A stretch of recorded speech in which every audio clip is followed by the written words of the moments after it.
I talked about what the Supreme Court of the United States did when by overturning the Chevron doctrine, thus downsizing the government and the government powers. But the Supreme Court of the United States made a very important move last year as well as it relates to the financial system.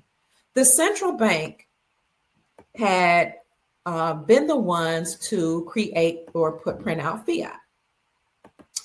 So the Supreme Court of the United States said that state-sponsored banks can now operate independently and outside of the Federal Reserve central banking system. And now these these sovereign banks or state banks, that they can now operate independently from the Federal Reserve central banking system and have their own charter and issue out its own gold-backed currency. How can you issue out your own gold-backed currency unless you already have gold in the banks and you're Basel III compliant? Okay, state-sponsored banks can operate independently from the Federal Reserve central banking system and have their own charter, issue out their own backed currencies, which means that the states are now operating in their sovereignty.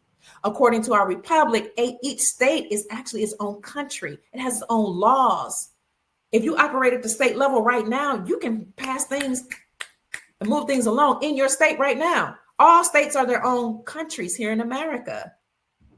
That ruling by the SCOTUS, Supreme Court of the United States, meant that the republic has already been restored.